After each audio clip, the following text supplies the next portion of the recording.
Assalamualaikum warahmatullahi wabarakatuh. Selamat pagi mahasiswa ya semester 6. Kali ini kita akan membahas materi ketiga dalam e-commerce, di mana kali ini kita akan membahas mengenai sejarah dan juga perkembangan dari e-commerce itu sendiri, mulai dari awalnya sampai sekarang. Lalu membahas pula mengenai manfaat dan juga tantangan yang dihadapi ketika e-commerce ini semakin berkembang. Yang pertama, ini kaitannya sama teknologi pendahulu. Jadi sebelum ada e-commerce yang kita kenal saat ini, e-commerce dengan basis teknologi aplikasi Android, aplikasi Apple Store ya, aplikasi Apple. Lalu itu yang paling sering digunakan, atau aplikasi lain yang ada di PC misalnya. Dulu awalnya itu pada tahun 1970-an, teknologi atau inovasi yang awal ditemukan itu adalah Electronic Funds Transfer atau EFT, di mana EFT ini dulu adalah teknologi yang ibaratnya dikatakan tercanggih dalam melakukan transfer uang secara digital. Jadi transfer dana secara digital itu ditemukan awalnya itu pada tahun 1970 yang disebut sebagai EFT, Electronic Fund Transfer. Di mana di kalangan untuk pengorganisasiannya ini hanya terjadi dari satu organisasi ke organisasi, jadi bukan perorangan ke perorangan, hanya dari organisasi ke organisasi, itu pun hanya untuk kalangan terbatas. Lalu ada yang namanya EDI, di mana EDI ini adalah Electronic Data Exchange. Jadi ada pertukaran data elektronik ya, di mana pertukaran data elektronik itu merupakan media transfer dokumen rutin elektronik yang terjadi perluasan penggunaannya termasuk perusahaan manufaktur, retail dan lain sebagainya ya. Jadi pada intinya saat itu sudah mulai ada transfer data, ada transfer dana, lalu transfer data. Lalu ada yang namanya Interorganizational System atau IOS.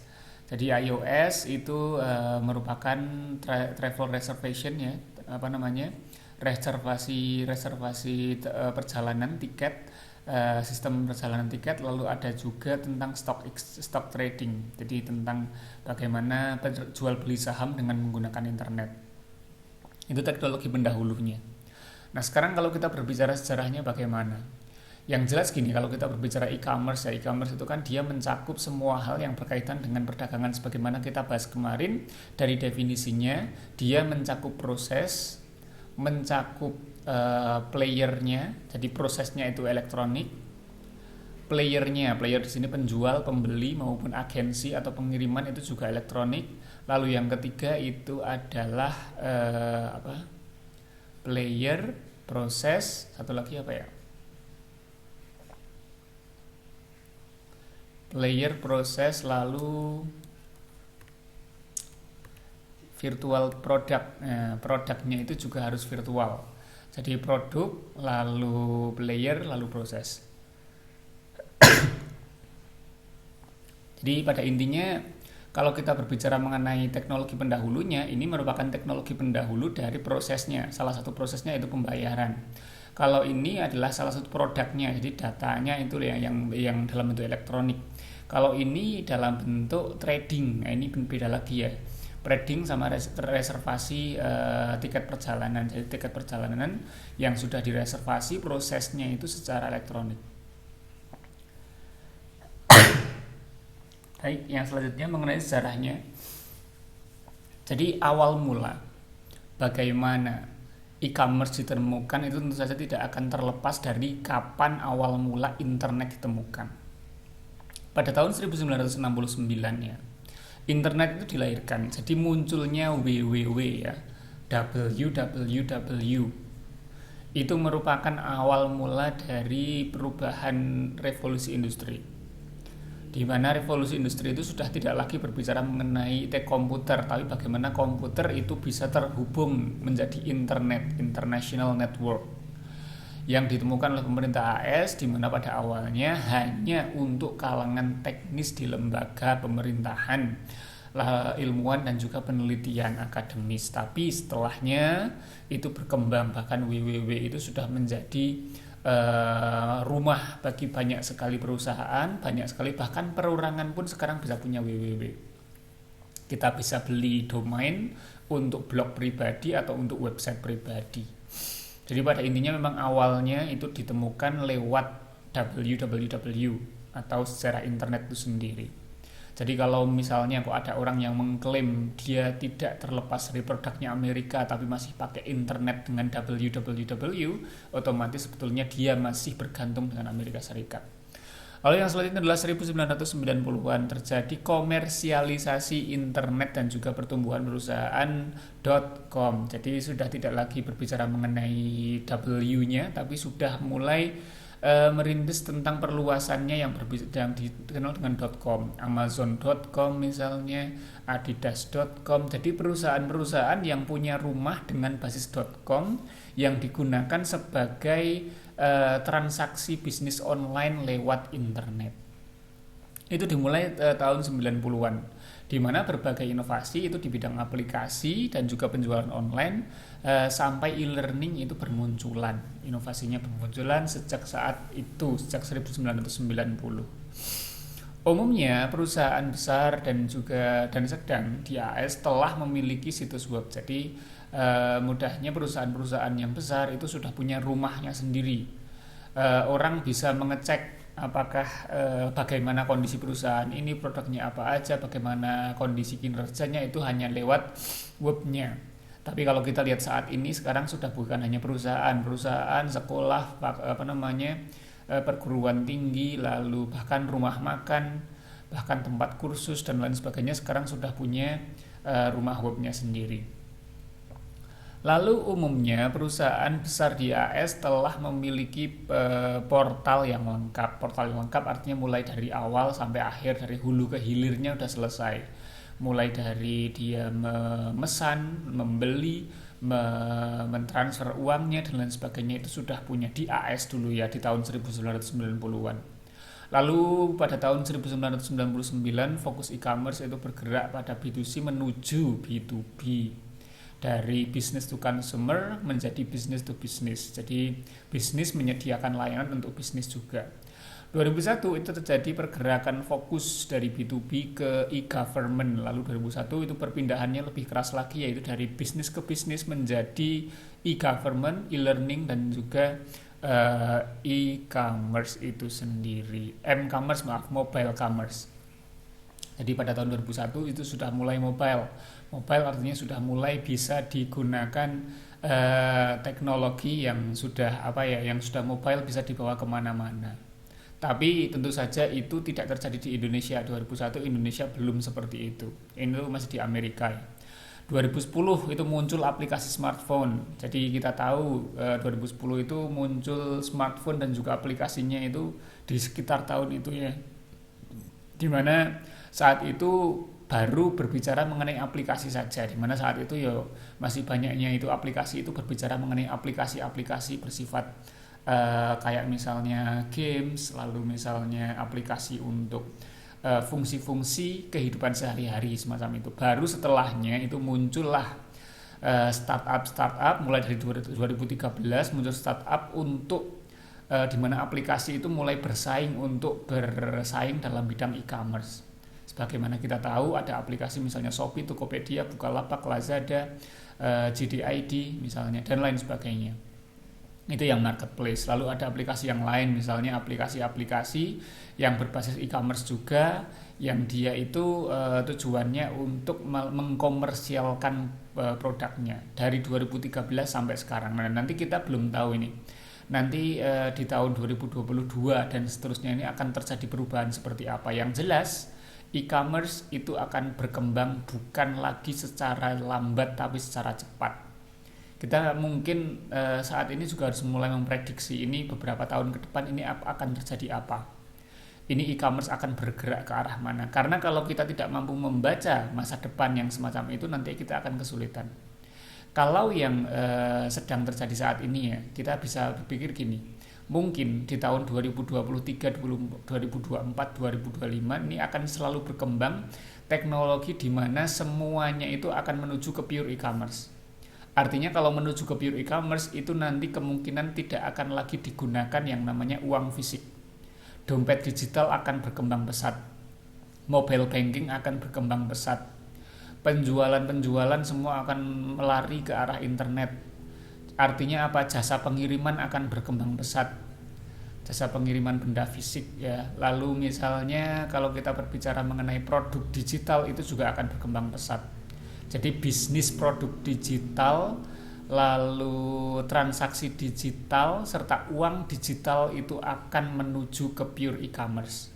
Pure e-commerce artinya semua akan menuju ke elektronik, tidak akan ada lagi yang berbentuk fisik. Walaupun tentu saja nggak mungkin sama sekali nggak ada fisiknya. Manusia makan ya masih fisik, makan beras ya berasnya fisik. Artinya pengiriman yang fisik tetap akan terus berjalan, tapi kecenderungannya semua akan bergerak ke arah sana, menuju ke pure e-commerce dengan menggunakan startup yang menggunakan berbasis aplikasi yang ada di smartphone.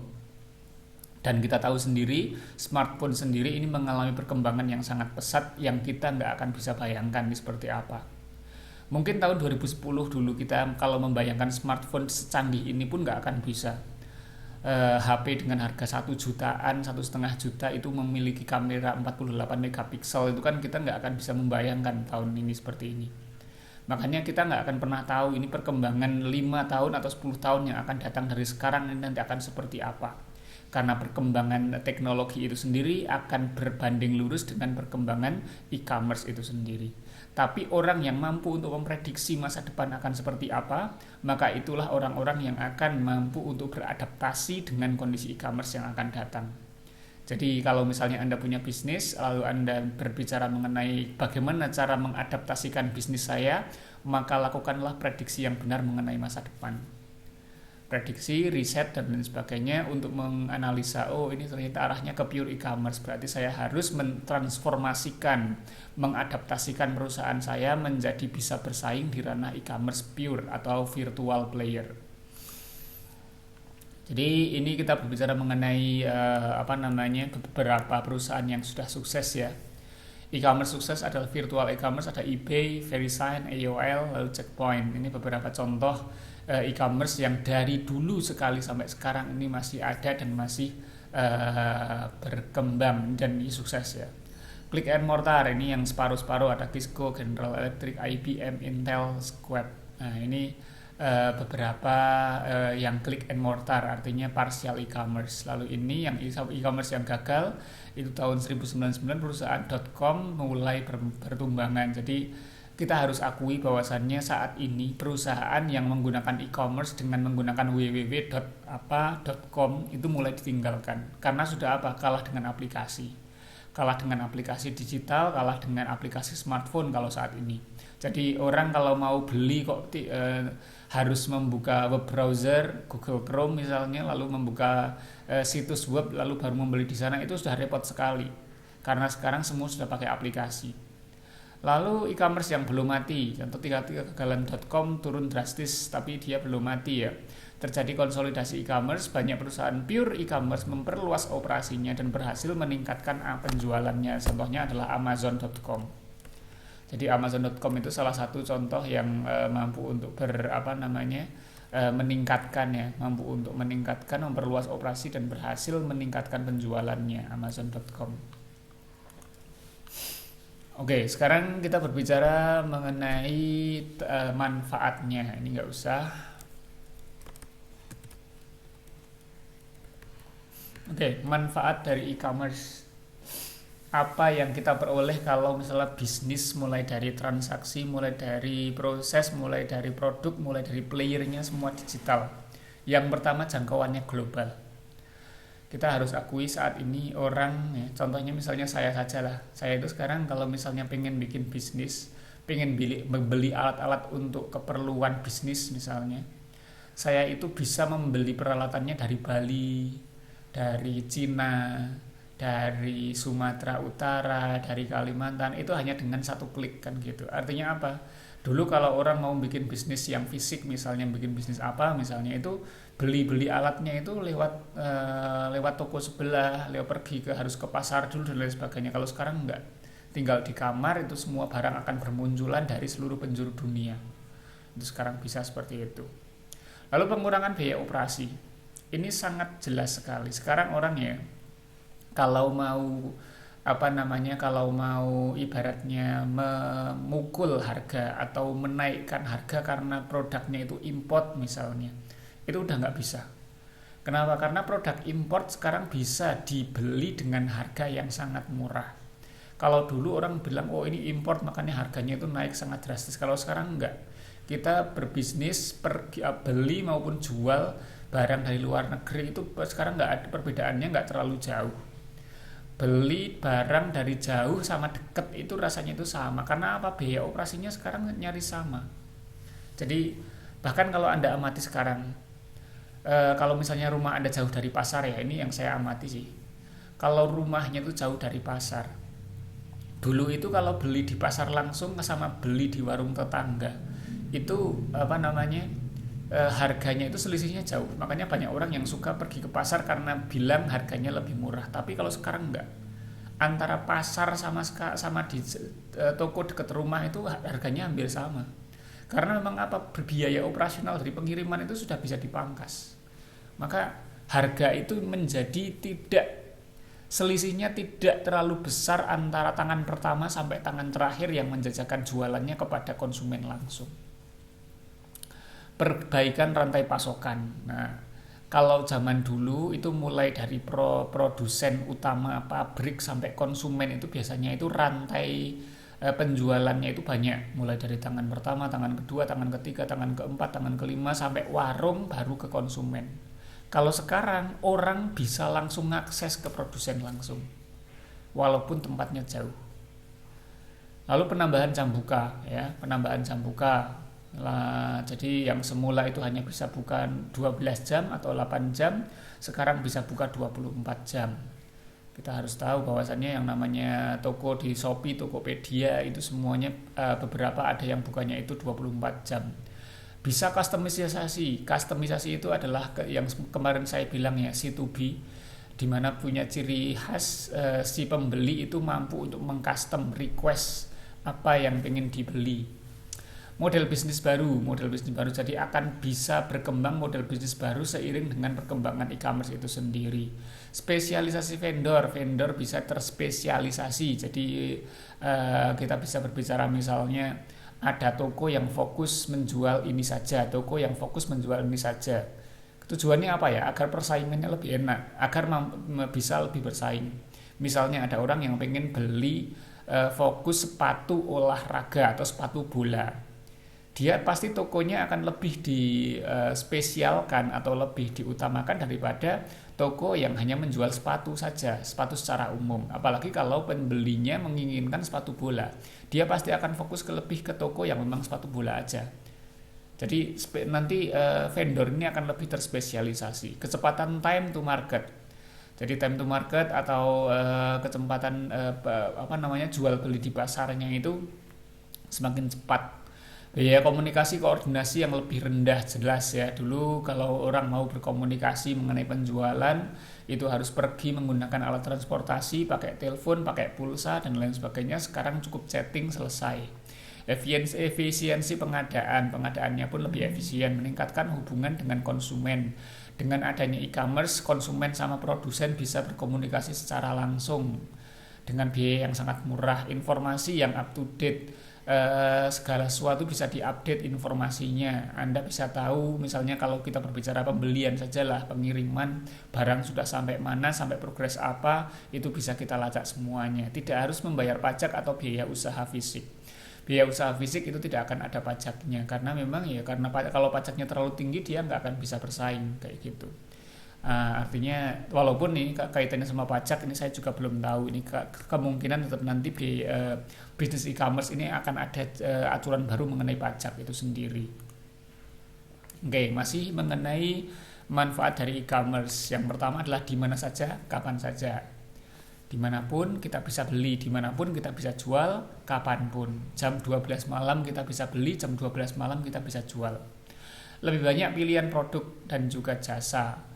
karena produknya itu semakin mudah ya. Jadi artinya apa? Ketika suatu produk itu menggunakan e-commerce itu akan menjadi lebih banyak pilihan produknya. Sekarang ada produk-produk yang dulu tidak pernah terbayangkan, misalnya produk tentang e-book, buku digital, produk tentang jasa pengetikan, jasa translate, jasa untuk misalnya apa ya, yang dulu nggak pernah terpikirkan dan sekarang ada. Kenapa? Karena memang perkembangan teknologi elektronik yang semakin tinggi otomatis akan memunculkan produk baru dan juga jasa yang baru. Harga lebih murah. Kenapa demikian? Karena kalau harganya tidak murah, karena perkembangan teknologi yang semakin cepat, maka itu akan mengoptimalkan efisiensi. Efisiensi di sini baik dalam efisiensi produk, efisiensi proses maupun efisiensi playernya itu sendiri. Sehingga kita bisa cek lah. Dulu misalnya Anda kalau punya sejarah, kalau pengen ngirim produk dari Jakarta ke sini misalnya, Jakarta ke Temanggung, itu dulu bisa sampai 50.000, 100.000 mungkin. Sekarang kalau Anda lihat beli di Shopee, itu paling, atau Tokopedia, itu paling 30.000, 20.000. Bahkan Anda beli barang dari Cina, biaya pengiriman bisa 10.000 saja. Jadi pada intinya harga akan semakin murah. Pengiriman penyampaiannya akan segera, tentu saja karena up to date, kecepatannya tinggi, maka akan segera dikirimkan. Ketersediaan informasinya itu tidak akan terhalangi oleh apapun karena memang semuanya real time dan bisa diakses. Kesempatan berpartisipasi, wahana komunitas elektronik, personalisasi sesuai selera, ini yang kemarin kita bahas juga, yang kaitannya sama customisasi atau kaitannya sama si pembeli bisa request ya, personalisasi sesuai selera dari konsumen itu sendiri. Tidak dikenai pajak penjualannya. Bisa dikatakan ini hampir sama ya garis besarnya dengan yang tadi. Kalau yang ini manfaat bagi perusahaan, kalau yang ini manfaat bagi konsumen, yang nyaris sama lah. Nyaris sama secara garis besarnya manfaat e-commerce itu sendiri. Lalu kalau manfaat bagi masyarakat bagaimana? Memungkinkan telekomuting antara masyarakat satu dengan masyarakat yang lain itu bisa saling membuat suatu komunikasi yang bersama-sama. Ada grup WA misalnya, itu grup WA itu contoh itu. Grup WA itu contoh bagaimana ada komunitas untuk saling berkomunikasi tentang e-commerce. Ada grup WA tentang penjual-penjual, grup WA tentang pembeli-pembeli, itu misalnya ada sekarang ya. Yang selanjutnya adalah peningkatan kualitas hidup. Kalau yang ini saya kurang setuju sih, karena kualitas hidup itu dari sisi yang mana? Kalau kualitas hidup dari sisi produk e-commerce, iya memang. Artinya orang itu sekarang bisa beli alat-alat apapun itu dengan cara yang mudah. Artinya dengan adanya kemajuan teknologi, kualitas hidup bisa meningkat. Tapi kalau kita berbicara mengenai gaya hidup sekarang adalah gaya hidup yang sangat tidak sehat sebetulnya.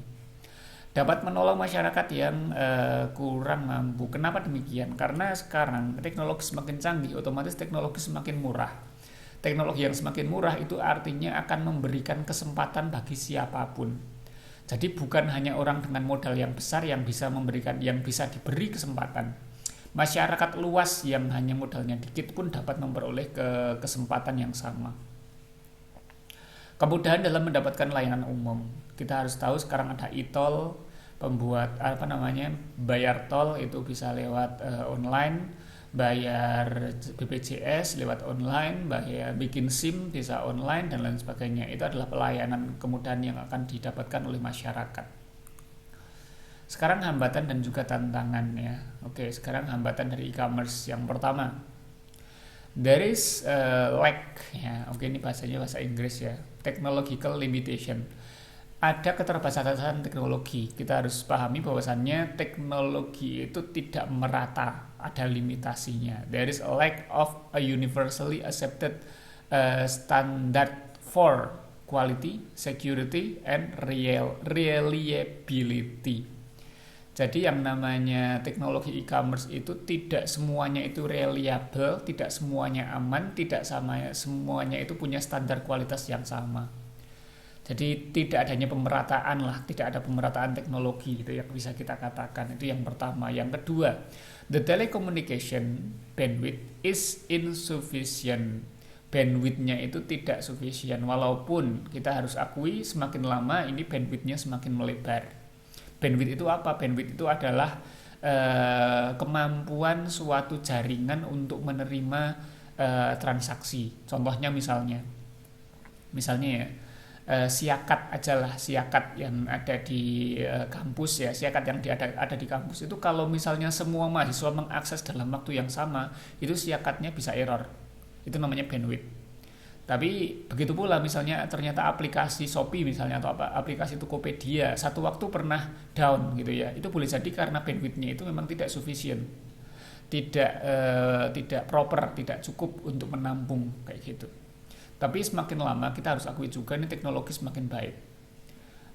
Lalu yang selanjutnya adalah software development tools are still evolving. Jadi perkembangan teknologi software yang sampai saat ini terus berkembang. Itu juga merupakan tantangannya. There are difficulties in integrating an internet and easy software. Tapi kalau sekarang sepertinya udah enggak. Ini kan artikel ini kan muncul di tahun 2000-an ya, 2005, 2006. Jadi saya kira kalau dulu memang ada hambatan bagaimana mengaplikasikan atau mengintegrasikan antara teknologi e-commerce dengan internet. Artinya aplikasi e-commerce dengan internet. Tapi kalau sekarang saya kira sudah enggak. Artinya ini adalah suatu tantangan atau hambatan yang saat ini udah terselesaikan mudahnya, bahkan semakin meningkat. Special web servers are need in addition to the network server ya, added cost. Ada penambahan biaya kalau misalnya ada seorang yang pengen bikin perusahaan dengan network dari rumah web. Jadi misalnya banyak sekali perusahaan, misalnya Gojek itu kan punya aplikasi, tapi kalau perusahaannya itu semakin besar, special web harus dibuat.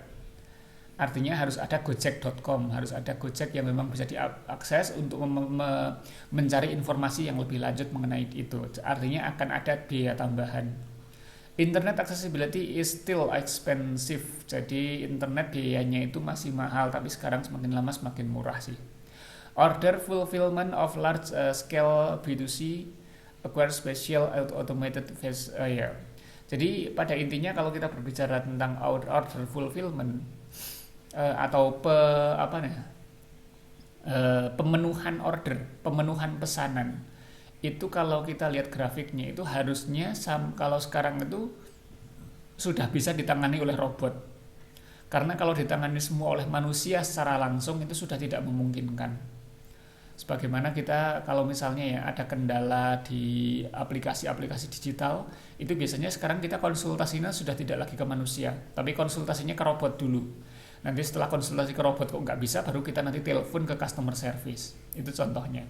Karena apa? Order-order itu kalau dilayani langsung oleh manusia, nah itu jelas playernya berarti tidak terlalu baik, karena memang harusnya dilayani oleh sesuatu yang bisa standby 24 jam, yaitu robot itu sendiri. Sehingga nanti bisa bersifat automated warehouses. Oke. Lalu hambatan e-commerce yang lain ya. Jadi non-technological limitation, kalau ini kaitannya yang tidak berbasis teknologi. Yang pertama keamanan dan juga privasi. Ini masih menjadi isu sampai saat ini.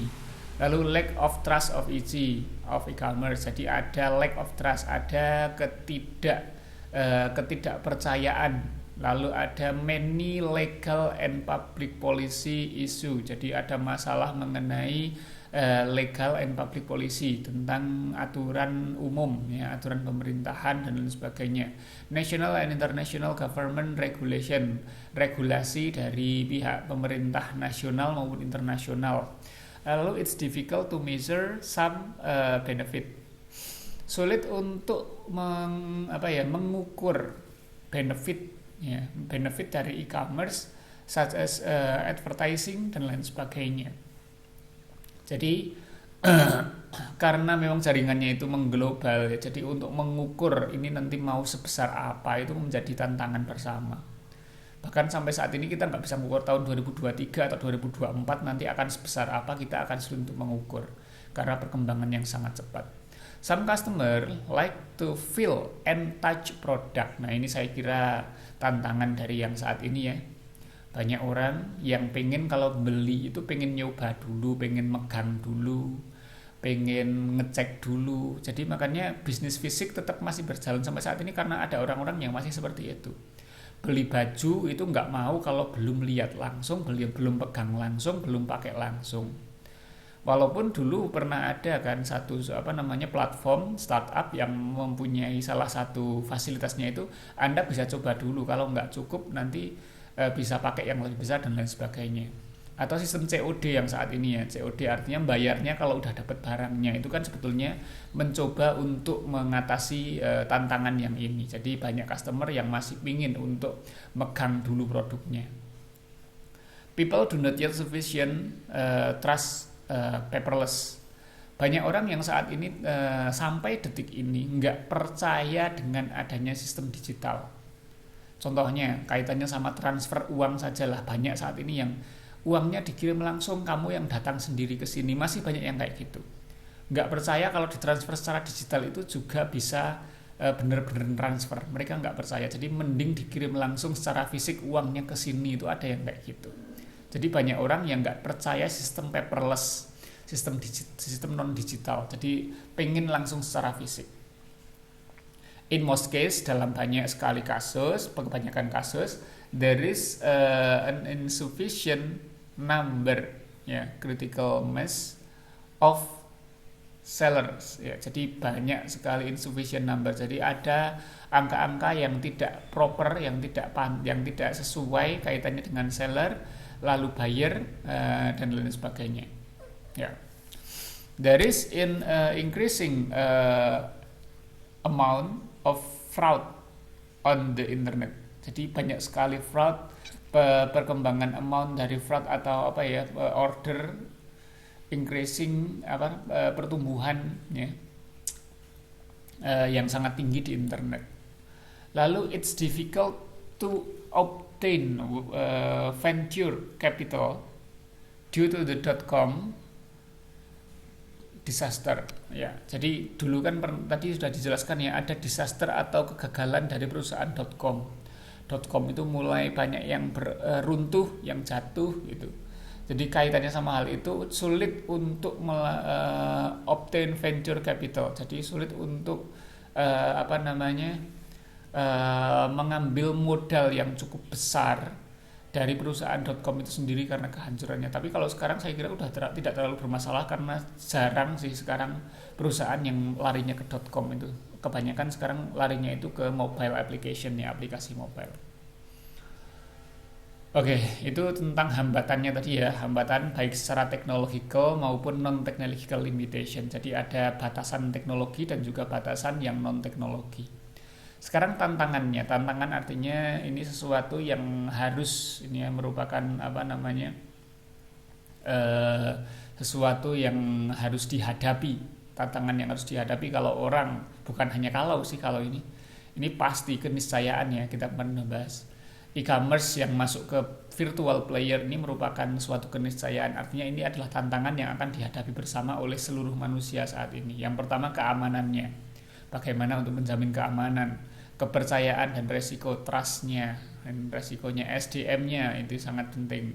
Lalu model bisnisnya, budaya kita sampai saat ini yang masih belum bisa bergeser dari non-digital ke digital. Autentikasi user dan juga belum tersedianya public key infrastruktur. Nah ini kalau ini autentikasi ini kaitannya sama bagaimana kita bisa memastikan antara ini benar-benar penjual, ini benar-benar pembeli yang pengen yang pengen dibeli. Walaupun beberapa platform juga sudah bisa menyediakan dengan adanya centang biru dan lain sebagainya itu. Macam-macam lah pokoknya sekarang upayanya, walaupun itu merupakan tantangannya. Masalah organisasi, penipuan, akses internet yang lambat, lalu permasalahan hukum atau legalitas yang diberikan oleh pemerintah. Nah ini adalah tantangan-tantangan yang dihadapi oleh e-commerce menuju ke virtual player. Oke, jadi itu materi hari ini tentang yang pertama tadi mengenai manfaat, tantangan dan juga hambatan, lalu tantangan. Lalu yang pertama tadi kita membahas mengenai sejarah sama teknologi pendahulunya dari e-commerce itu sendiri. Materi hari ini hanya membahas mengenai teori untuk absensi, silahkan kerjakan tugas. Ini merupakan tugas 2 ya. Kemarin kan waktu tatap muka pakai tugas tatap muka. Jadi ini adalah tugas kedua Anda sebagai absensi. Tugas 2-nya adalah pilih satu platform aplikasi e-commerce. Satu platform aplikasi e-commerce baik click and mortar ataupun virtual player, terserah Anda. Misalnya contoh ya, platform e-commerce itu misalnya ada marketplace misalnya ada Tokopedia, Bukalapak, Shopee, JDID dan lain sebagainya. Atau misalnya platform yang lain, Facebook Ads misalnya, atau Facebook Marketplace, atau misalnya WhatsApp Business, atau misalnya misalnya kita berbicara mengenai blog ya juga bisa, atau website juga bisa, atau bisa juga pokoknya yang lainnya ya, yang kira-kira itu merupakan platform e-commerce. Di dalamnya ada baik produk ataupun proses ataupun playernya itu bisa secara elektronik atau secara digital, satu saja. Lalu lakukan analisa manfaat, hambatan, dan juga tantangan sebagaimana yang kita telah tadi bahas. Kira-kira manfaatnya apa kalau dibandingkan dengan transaksi fisik? Itu yang pertama. Yang kedua, hambatannya apa kalau dibandingkan dengan transaksi fisik? Lalu tantangannya apa kalau dibandingkan dengan tantangan fisik, dengan transaksi fisik? Ingat, bedakan antara hambatan dengan tantangan. Hambatan adalah sesuatu yang memang menghambat, sesuatu yang menjadi kesulitan, sesuatu yang sedang terjadi saat ini dan belum bisa diatasi, itu hambatan. Kalau tantangan itu adalah sesuatu yang akan gambaran masa depan yang harus dilakukan dari platform tersebut. Kalau hambatan itu yang sedang terjadi saat ini yang memang menghambat. Kalau tantangan itu adalah sesuatu yang divisualisasikan atau diproyeksikan harus dilakukan di masa yang akan datang. Itu silakan lakukan 3 analisa itu ya, analisa manfaat, analisa tantangan, analisa hambatan dari satu platform yang Anda pilih. Bandingkan dengan transaksi fisik. Ya, transaksi fisik dibandingkan dengan platform yang Anda pilih tersebut. Kumpulkan di Google Form sebagai tugas 2. Dikumpulkan di Google Form paling lambat jam 6 sore ini ya. Saya kira cukup. Sekian. Assalamualaikum warahmatullahi wabarakatuh.